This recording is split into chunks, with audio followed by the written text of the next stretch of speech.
नमस्कार। पिछले एक साल से कुछ ज्यादा समय तक पूरे देश में रोजगार मेले लगते रहे। ये 2022 के अंत में अक्टूबर वगैरह में प्रधानमंत्री नरेंद्र मोदी ने घोषणा की थी और रोजगार मेला लगा करके उन्होंने कहा था कि 10 लाख लोगों को नौकरी देंगे।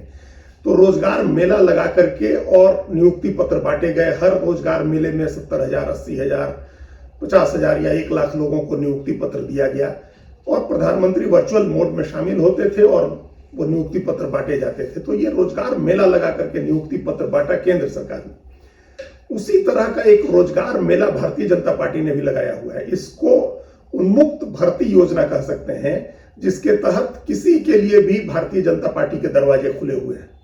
भाजपा ने अपने दरवाजों के दोनों पट खोल दिए हैं और खिड़कियां भी खोल रखी हैं। कई बार तो ऐसा हो रहा है कि किसी को भाजपा में शामिल होने के लिए दरवाजे पर दस्तक देने की भी जरूरत नहीं है। लोग पार्टी मुख्यालय में घुस गए और वहां टेबल पर रखा हुआ भाजपा का पटका उठा करके गले में डाल लिया और भाजपा के प्यारे हो गए। अगर किसी की कोई हैसियत है दूसरी पार्टी में तो फिर उसकी बातचीत हो रही है बड़े नेताओं से और फिर कोई छोटा बड़ा नेता उसको खड़े होकर के डायस पर खड़े होकर के और भाजपा का पटका पहना रहा है। यह प्रक्रिया चल रही है। उन्मुक्त भर्ती योजना है। इसमें देखा ही नहीं जा रहा है कि जिसकी भर्ती की जा रही है वो किसी योग्य है या नहीं है। उसकी क्या योग्यता है? उसकी एकमात्र योग्यता यह होनी चाहिए है कि वो किसी विपक्षी पार्टी का नेता है। अगर कांग्रेस का है तो बहुत बढ़िया है, लेकिन किसी दूसरी पार्टी का भी है तो कोई बात नहीं है, उसको भर्ती कर लिया जा रहा है, उसको पार्टी के भीतर ले लिया जा रहा है।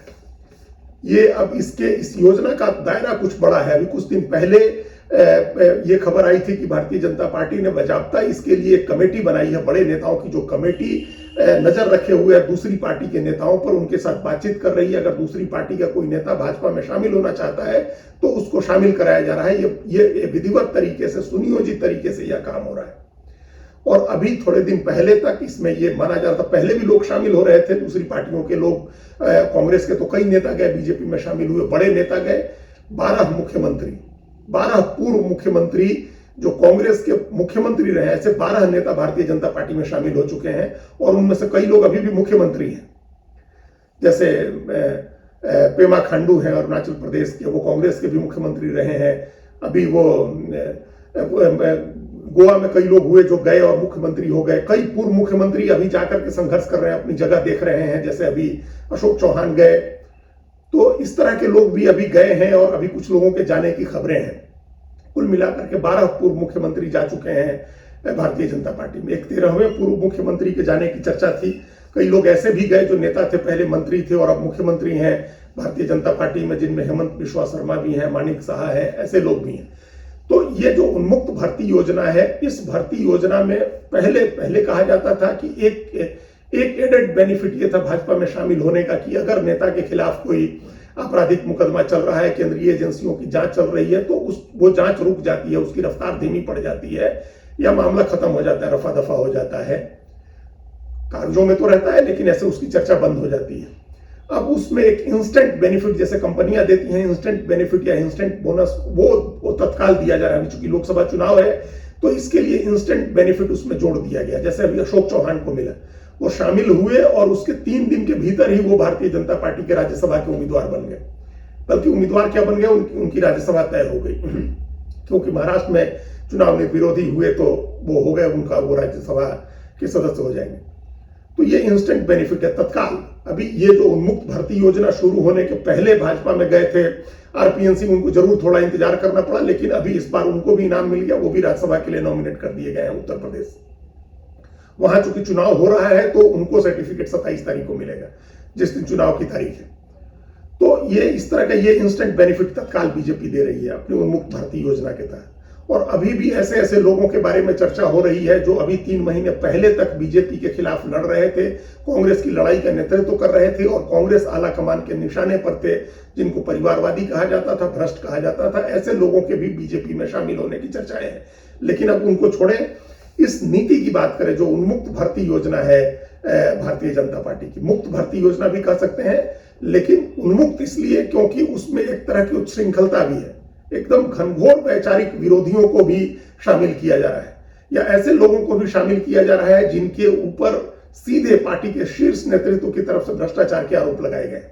यहां इस फर्क को समझने की जरूरत है, पहले हेमंत बिस्वा शर्मा भी आए थे या शुभेंदु अधिकारी बंगाल में आए थे, ऐसे कई लोग आए थे, लेकिन उनके खिलाफ अगर कोई अभियान बीजेपी ने चलाया भी था तो वो अभियान असम तक या पश्चिम बंगाल तक सीमित था। लेकिन अशोक चौहान के खिलाफ अभियान तो अखिल भारतीय था। 2014 के चुनाव में पूरे देश में आदर्श घोटाले का मुद्दा बनाया था भारतीय जनता पार्टी ने, और उस समय प्रधानमंत्री पद के दावेदार के तौर पर अपना पहला लोकसभा चुनाव लड़ रहे थे नरेंद्र मोदी। वो गुजरात के मुख्यमंत्री थे और उन्होंने महाराष्ट्र की एक सभा में कहा था कि उनकी सरकार बनी तो 6 महीने के भीतर अशोक चौहान जेल में होंगे। तो 6 महीने में वो जेल के आ जाते। अभी 10 साल के बाद स्थिति यह है कि वो भारतीय जनता पार्टी में शामिल हो गए हैं और भारतीय जनता पार्टी ने उनको राज्यसभा में भेजा है, जबकि आदर्श घोटाला अभी भी चल रहा है।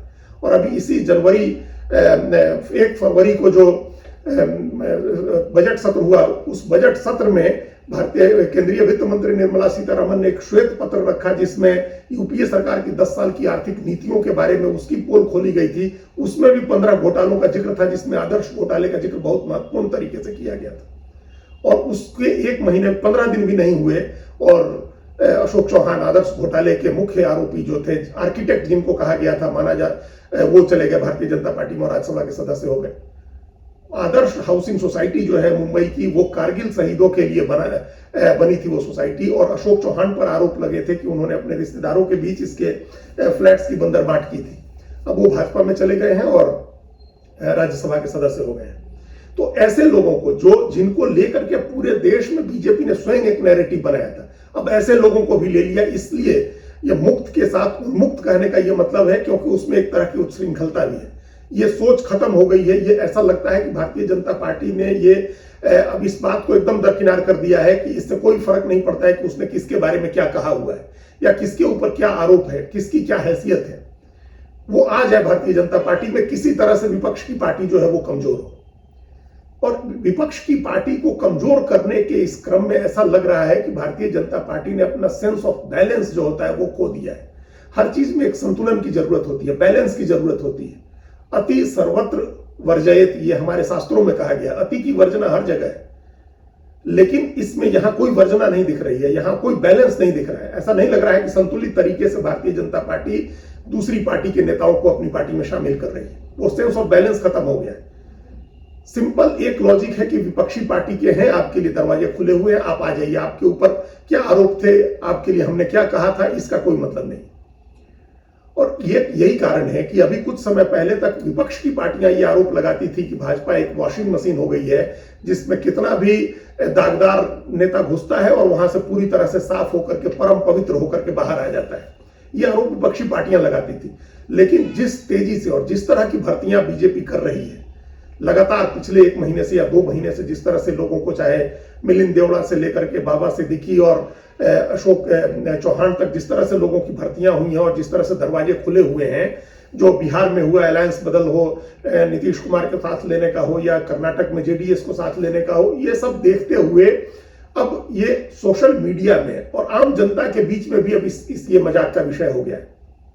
वहां भी कहा जाने लगा है कि, और वहां भी लोग सवाल उठाने लगे हैं कि क्या जरूरत है बीजेपी को ऐसा करने की, जब बीजेपी के अपने समर्थक, हार्डकोर समर्थक, जो उसके हर स्टैंड को सपोर्ट करते रहे हैं, जिन्होंने एक से एक ऐसी बातें जिसको सामान्य तौर पर नहीं डिफेंड किया जा सकता है, ऐसी चीजों को, इनडिफेंसेबल को डिफेंड किया है जिन लोगों ने, वो भी इस बात को हजम नहीं कर पा रहे हैं कि भारतीय जनता पार्टी ऐसे ऐसे लोगों को भर्ती कर रही है। उनका कहना है कि जिनके ऊपर आरोप लगे हैं या जो वैचारिक विरोधी हैं, जो धूर वैचारिक विरोधी हैं, ऐसे वैचारिक विरोधियों को पार्टी में लेने से क्या पार्टी का अपना वैचारिक आधार, अपना सांगठनिक आधार कमजोर नहीं होगा। भारतीय जनता पार्टी के लिए जो लोग, जिन लोगों ने लाठियां खाई हैं, गोली खाई है, बरसों तक इंतजार किया है, उन लोगों की बजाय अगर उनका हिस्सा किसी ऐसे नेता को मिलता है जो लाठी चलाने वाले, गोली चलाने वाले पक्ष का व्यक्ति रहा हो, तो फिर उनके दिल पर क्या गुजरेगी ये सोचा जा सकता है। और ये प्रतीकित हो रहा है, ये बजाबता दिखाई दे रहा है। सोशल मीडिया में इस तरह की शिकायतें सुनने को मिल रही हैं और आम जनमानस से भी ऐसी शिकायतें आ रही हैं। तो एक तरफ तो भारतीय जनता पार्टी ये नैरेटिव बना रही है कि वो 370 सीट जीतेगी और उसका अलायंस जो है वो 400 सीट जीतेगा, और दूसरी ओर इस तरह की भर्तियां हो रही हैं। अब ये एक रणनीति भी हो सकती है कि एक एक सीट हमको जीतनी है, अगर 400 सीट जीतना है या 370 सीट अकेले बीजेपी को जीतनी है, तो ये उस रणनीति का पार्ट है। जो मजबूत नेता है कांग्रेस का या दूसरी विपक्षी पार्टी का या उसकी कोई मजबूत सीट है, वो सीट भी जो श्योर सीट अपोजिशन की है वो भी नहीं जाने देनी। जैसे अशोक चौहान के होते महाराष्ट्र में नांदेड़ सीट मानी जाती है कि कांग्रेस जीत सकती है, कमलनाथ के होते छिंदवाड़ा सीट मानी जाती है कि कांग्रेस जीत सकती है, बारामती के बारे में कहा जाता है कि शरद पवार का परिवार ही जीतेगा, लेकिन अजीत पवार के होने से वो बात डिस्टर्ब हो सकती है। तो ऐसी सीटों को लेकर के भी एक योजना है कि तमाम अपोजिशन के जो मजबूत नेता हैं उनको शामिल कर लो। लेकिन इससे जो दूसरा नैरेटिव बन रहा है वो बीजेपी के लिए नुकसानदेह भी हो सकता है। ये एकदम साफ ये मैसेज बन रहा है कि बीजेपी अपनी ताकत का इस्तेमाल करके, अपने संसाधनों का इस्तेमाल करके, अपनी हैसियत का इस्तेमाल करके कांग्रेस को कमजोर कर रही है, राहुल गांधी जो उसका नेतृत्व कर रहे हैं उनको कमजोर कर रही है। तो ये एक आम धारणा है कि जो आम जनमानस है वो पीड़ित के पक्ष में होता है, हमेशा विक्टिम के पक्ष में होता है। और यही कारण है कि 10 साल प्रधानमंत्री रहने और इतने पूर्ण बहुमत की सरकार रहने के बावजूद नरेंद्र मोदी अपने को अक्सर विक्टिम के तौर पर प्रेजेंट करते हैं। वो बोलते रहते हैं कि उनके खिलाफ कितनी साजिशें होती हैं, उनको कैसे काम करने से रोका जाता है, यहां तक कहते हैं कि उनको हर दिन 2-3 किलो गालियां पड़ती हैं। तो ये हमेशा वो अपने को विक्टिम के तौर पर पेश करते हैं। अरविंद केजरीवाल भी यही विक्टिम के तौर पर पेश करते रहते हैं और एक लोगों की सहानुभूति रहती है विक्टिम के साथ, ये दोनों जानते हैं। लेकिन अभी तो अपने आप स्वाभाविक रूप से राहुल गांधी और कांग्रेस पार्टी विक्टिम के तौर पर दिख रहे हैं आम जनता की नजरों में। लोगों को लग रहा है कि ये विक्टिम, इनको विक्टिमाइज किया जा रहा है, इनको जबरदस्ती इनके लोग तोड़े जा रहे हैं, कमजोर किया जा रहा है इन लोगों को, इनके खिलाफ कार्रवाई हो रही है। जैसे अभी खबर आ गई कि कांग्रेस पार्टी के सारे खाते सीज कर दिए इनकम टैक्स डिपार्टमेंट ने। हालांकि बाद में ट्राइब्यूनल ने वो रोक हटा दी, लेकिन सशर्त है वो रोक भी हटाई गई है, तो शर्तों के साथ हटाई गई है। तो इससे अपने आप आम लोगों की नजर में क्या कांग्रेस और राहुल गांधी विक्टिम नहीं बन सकते, दया के पात्र या सहानुभूति के पात्र नहीं हो सकते हैं? तो ये जो अति हो रही है इसका नुकसान भी बीजेपी को उठाना पड़ सकता है। एक नुकसान तो ये हो सकता है कि कांग्रेस पार्टी अपने आप विक्टिम बने, उसके प्रति लोगों की सहानुभूति हो, क्योंकि इस देश में लोकतंत्र एक बुनियादी धारणा के तौर पर बरसों से मौजूद है, सदियों से मौजूद है। और लोकतंत्र की मजबूती के लिए यह भी हो सकता है कि एक पक्ष जो है वो साथ दे दे। दूसरा नुकसान यह है कि कांग्रेस के अपने, माफ करिएगा, भारतीय जनता पार्टी के अपने काडर में उदासीनता और तटस्थता बढ़ सकती है, उदासीनता का भाव आ सकता है। उनको लग सकता है कि जब दूसरे ही लोग आ गए हैं और दूसरे लोग इतने भर गए हैं, उन्हीं जीत का फायदा उन्हीं को मिलना है, तो क्यों मेहनत करनी है। एक तो ये भाव हो सकता है। दूसरा भाव इस अति से, ये इस प्रचार से कि अब सर्वशक्तिशाली है, जो प्रधानमंत्री कह रहे हैं कि अब तो दुनिया के देश भी मान रहे हैं कि भाजपा ही आ रही है, मोदी ही आ रहे हैं। तो जब इतना श्योर है, जीतना इतना सुनिश्चित है, जीत इतनी सुनिश्चित है, तो क्यों मेहनत करना, क्यों इतनी हिम्मत लगाना, क्यों ऊर्जा लगाना, क्यों चुनाव में वोट करने जाना है। तो उससे भी एक उदासीनता बनती है। तो ये अतिशय प्रचार जो 2004 में हुआ था, हालांकि उस तरह की स्थितियां नहीं है, पिछले 20 साल में बहुत कुछ बदल गई हैं चीजें, और उतने लापरवाह भी नहीं है अभी बीजेपी का लीडरशिप। लेकिन यही सेंस उस समय भी लोगों के मन में डेवलप हो गया था, और भाजपा के अपने मन में भी इस तरह का एक अहम आ गया था कि वो चुनाव जीत रही है, कोई मुकाबला नहीं है। टीना फैक्टर की बात होती थी कि अटल बिहारी वाजपेयी का कोई विकल्प नहीं है, देयर इज नो अल्टरनेटिव। तो अब उस तरह की बातें एक बार फिर कही जाती हैं कि भाजपा का कोई विकल्प नहीं है, नरेंद्र मोदी का कोई विकल्प नहीं है, अब दुनिया भी मान रही है कि मोदी ही आ रहा है। तो ये जो नैरेटिव है, और इस नैरेटिव की पुष्टि इससे भी होती है कि अपोजिशन कितना कमजोर हो गया, उसके पास कोई बचा नहीं लड़ने वाला। तो उससे भी एक जो इंथुजियाज्म है, जो एक संघर्ष करने का जज्बा है, वो कम हो सकता है भारतीय जनता पार्टी के नेताओं का। तो उसका भी एक नुकसान है। तो कई तरह से ये जो अति हो रही है, और ये जो उन्मुक्त भर्ती की नीति है, इसका नुकसान हो सकता है। इसमें एक सेंस ऑफ बैलेंस की बहुत जरूरत है। धन्यवाद।